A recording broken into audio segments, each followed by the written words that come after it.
round one of the Pecking Order show. Let's get ready. Not quite right. One sec. Much better. Let's go. Hello and welcome to the Pecking Order show, where we take a look at Australian football and talk all things Australian football through a bit of a different lens, through a lens of data, of stats, of rankings. My name is Cody Shorter and I'm a co-host on this show, and I'm joined by my brother Jake, the other co-host, who joins me via Skype. Jake, how are you tonight? I'm going well, Cody. Excited, ready to go. That's the way. Awesome. All right, well let's jump right in. So in round one of the Pecking Order show, we're going to be talking TPO rankings, the Pecking Order Championship, and a look at some of the upcoming games and the previous games from the weekend. Let's not waste any time. Okay, so TPO rankings. Jake, you've just updated these from the weekend's games. Who have been some of the big movers? All right, so I guess we'll start by having a quick look at the top 25 for now. The rankings cover about 198 clubs, nearly 200 at the moment, so start at the top end and we can move our way down a little bit. So because we're still waiting at the moment for a number of the MPLs around the country to start their seasons, in particular the New South Wales and Victorian have got a number of teams from their MPL in the top 25. So there's obviously no movement there yet. But we've had games in Queensland and South Australia which have had an impact, and a couple of A-League games as well. So sure. We'll start there quickly. The A-League, that is. The only real movement to note in the top 25 there is actually Melbourne Victory, who didn't play a game in the last week, and their movement up into third place as a result of Adelaide United dropping points against the Mariners. Sure. I guess so. There's a few points up and down there, but in terms of the actual movement in the rankings themselves, nothing else. Not movement, but probably worth just pointing out for those that might be new to the TPO rankings. We've got Heidelberg United from Victoria currently sitting in 10th, which is where they finished their season last year in 2017. So they're still ahead of the Mariners, who haven't done enough. By many points, or are they only just holding on? Just holding on, and in both ways. It's interesting because they're actually not too far behind Wellington, who's just above them in 9th, and the Mariners aren't too far behind them in 11th. But unfortunately, so technically, if we saw the Wellington Phoenix lose a couple games before the Victorian Premier League, Heidelberg could potentially climb to 9th?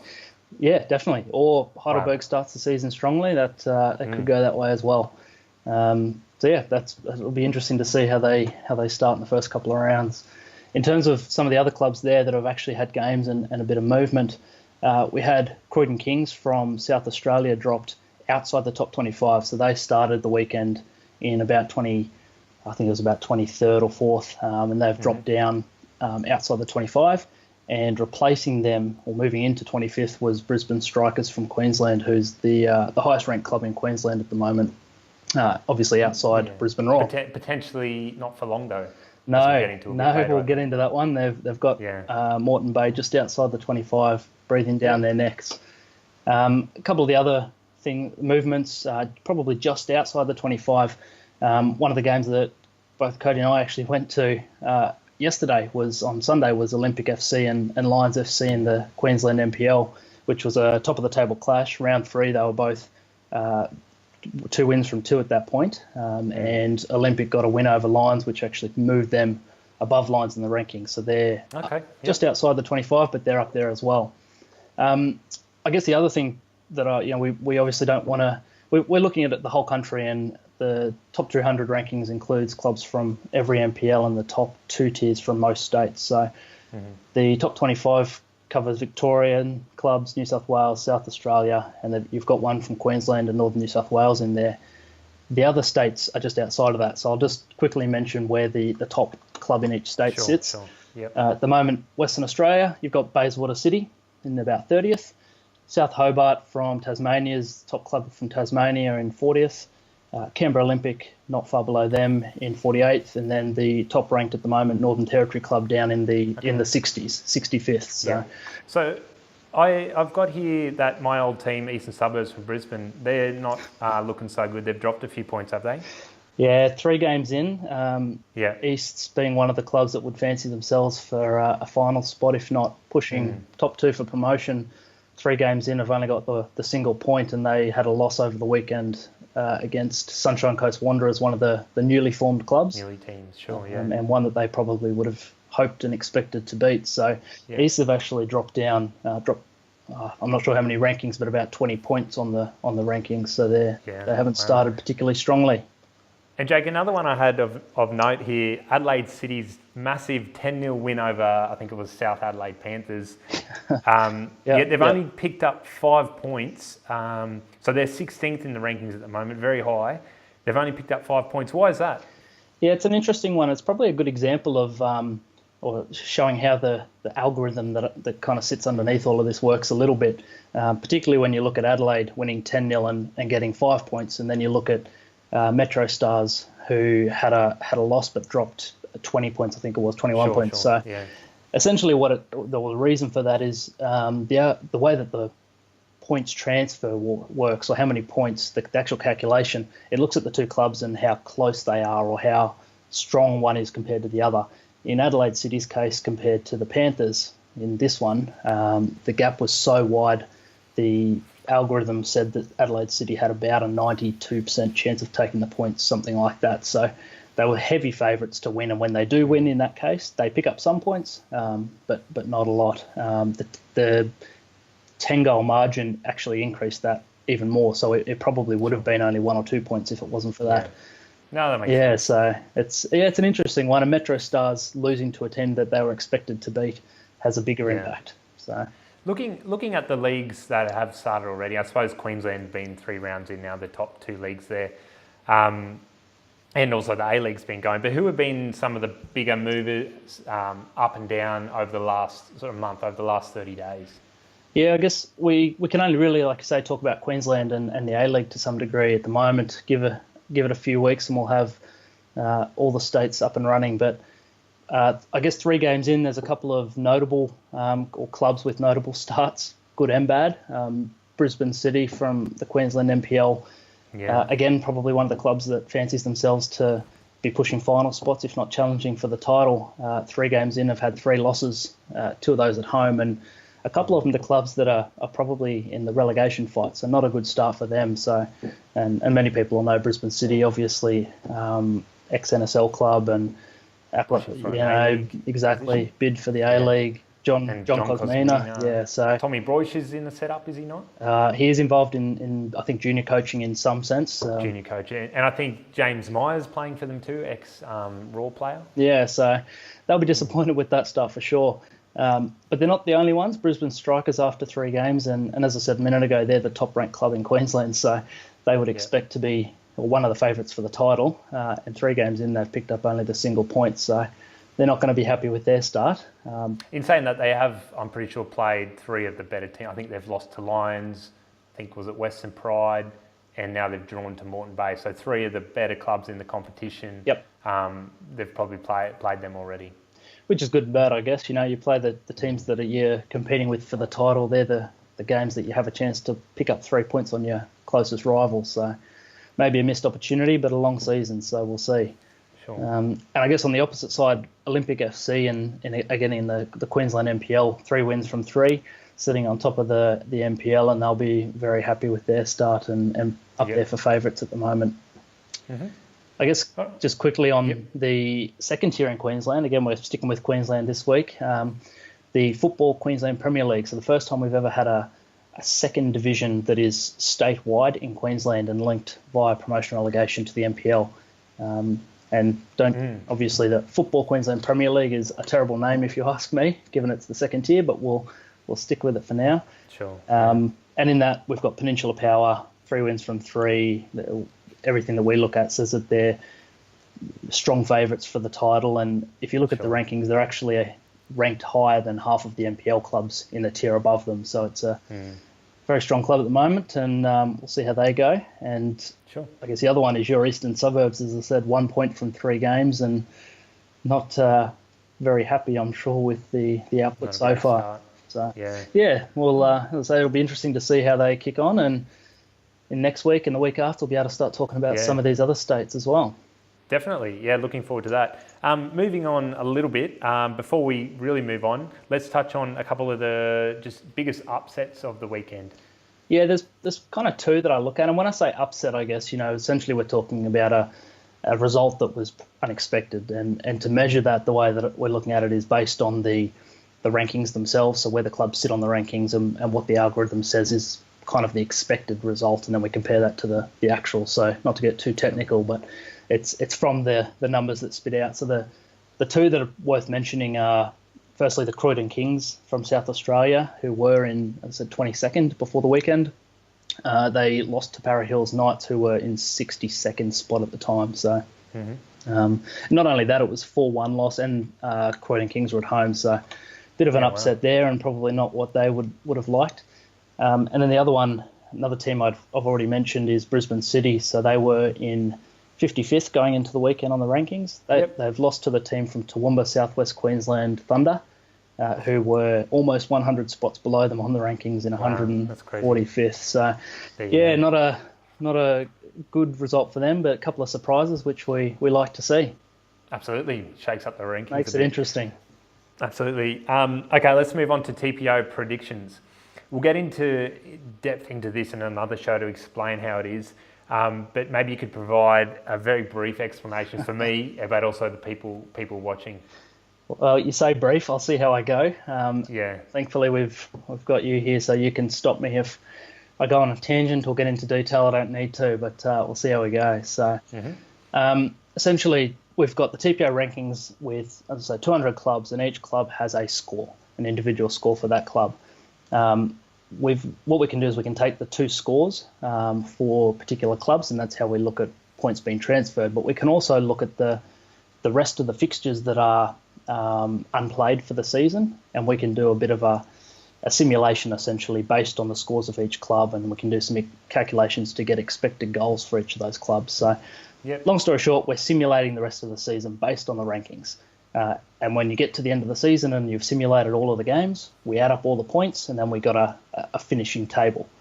So that's the starting point. And then what we do is we tell the Excel, we tell the formula to do that another 10,000 times while I walk away and get a cup of tea, and it runs its calculations. So we end up with 10,000 simulations of the same thing, but with, there's always an unexpected result here or there, and you've got some randomness in there. So now, you've told me that the more results sort of a league has, or the more games, the more accurate, I suppose, those predictions are going to be. So let's maybe, first to clarify that, but then if that is true, I'm guessing the best league to do that is, obviously the A-League, but then after that, and maybe we have a look at the two Queensland leagues? Yeah, to a degree. So in terms of the rankings themselves, when we talk about the 200 clubs in order, the points that each club is on, the more games we have in the database that we've put in behind us, all the historical stuff, the more games we have there, the more accurate or the more comfort that we have that the score for each club is reasonably relative to each other. In terms of these simulations, the more simulations you do, the more, I guess, accuracy you can get to some degree, because your averages come into play and you don't have these one-off results that might be crazy. Sure. But at the end of the day, the thing with these predictions is it's based on a score for a club at this point in time. So the thing that we can't, I guess, adjust for or predict is for clubs that might have lost players during the off-season or picked up players during the off-season or coaching changes or whatever it is. If a club has changed in some way that will affect the quality of that club or that team, the rankings are only ever going to be up to date based on actual results. So as at the end of last season, each club had a score. So whenever we talk about these predictions, what I like to kind of point out is it's fun and it's interesting and it's a talking point. The first few weeks, though, it's, like I say, it's based largely on how the team finished last year. So give it a few weeks and these things chop and change a little bit and then they'll settle down. But we'll do it anyway because it's interesting. So. Sure. So let's have a look at maybe the MPL, Queensland MPL. Yeah, sure. And I believe I'll put an image up for the people watching at home as well. Yeah, okay. So like I said, we've run the simulation 10,000 times for the league, the remaining fixtures, and so when you can look at the graph here, the image, you'll see that we've got a predicted total score or finishing score it's never a round number because you're averaging over those 10,000 simulations. But at the moment, it's actually looking pretty exciting in the Queensland MPL. From my point of view, you've got probably 5 clubs there that are within reach of or will be challenging for the title, the Premiership. And at the moment, Moreton Bay United are favourites there. And at the other end, and also on that, I guess the thing that's interesting is Queensland has a top 4 finals system. So if those top 5 clubs continue to perform and are up there, you're going to have a pretty tight race to see who the 4 out of those 5 make it into the finals. But as I say, 3 weeks in, that's not to say the other clubs can't push it as well. And at the other end of that table, we've got Sunshine Coast Fire at the moment, who are most likely to be relegated. And again, that's on the back of a very, very poor season last year. Their ranking plummeted. So whether they've had some changes in personnel, I'm not sure. But they have had a few, yeah. So we'll see if they pick it up. But at this stage, that's their favourites. And couple in there to take the second relegation spot, but at the moment South West Queensland Thunder are probably even after their big win away from home. Yes, exactly. It helped push them up a little bit, but still sitting lower than the other clubs. Okay, and quickly, because we need to move on, the FQPL. Yeah, so this one, as I said before, Peninsula Power ranked very highly in the rankings at the moment. They're clear favourites at the moment to take out the Premiership, 3 wins from 3 and looking good. And you can see from their predicted total points, they've got quite a gap on the clubs behind them, the closest 2 being Rochedale Rovers and Holland Park Hawks. So it'll be interesting to see 2 clubs just outside of that fighting for the 1 promotion spot. If it works out that Peninsula runs away with it, then you've got the 2 clubs fighting for that second spot. And as we mentioned before, a few clubs behind them like Eastern Suburbs and Mitchelton, and those that know the Brisbane football landscape, those clubs have been fighting for finals positions for the last few years in the Brisbane Premier League. So I can see that happening again. So Jake, let's wrap up with some of the upcoming games this weekend. I believe the Western Australian MPL is kicking off. What games have you picked out around the country that pique your interest? Well, I've kind of I've got 4 here that I've noted down, and mine are pretty much from a data or a statistical point of view, just some of the things that I find interesting and that will have an impact on the rankings. So I guess you mentioned the WA MPL starting, and one of the games there I've earmarked us to watch the result of is Perth Soccer Club against the Perth Glory youth team. And I guess the main reason... Why is that? Well, the main one for that is that Perth is... sitting right behind Bayswater City at the moment on the rankings, which, as I mentioned earlier, is the top club in Western Australia at the moment. So the result of this game could actually change who's the top club in the state. And they're sitting in the 30s, I think, or maybe the 35th position or something. So they might be starting to push onto the top 25 if they have a strong start there.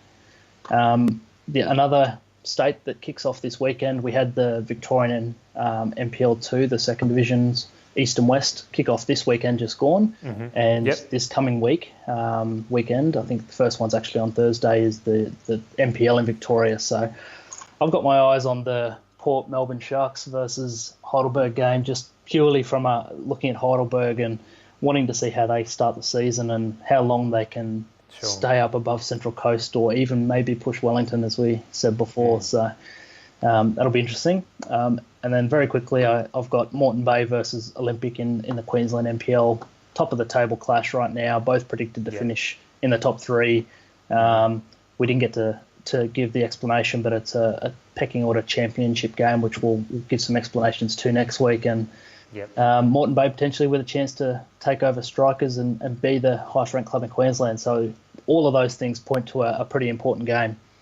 And the last one I had was Rochedale Rovers versus Peninsula in the second tier in Queensland. And as we mentioned before, Peninsula heavy favourites for the Premiership, and Rochedale is one of the clubs that will be trying to rein them in. So just to see if Rochedale can get something over Peninsula and maybe make it a bit of a tight title race. So those are my picks for the weekend, and plenty of other good games, but I'll be keeping an eye out on those ones. Yeah, cool. Well, I'll quickly run through 3 of my games, and one of those we've doubled up on. So yeah, I'm very much looking forward forward to the Moreton Bay Olympic game for all the reasons you've already said. I'm looking forward to the Sydney Derby because, as we mentioned, we were going to go through the Pecking Order Championship.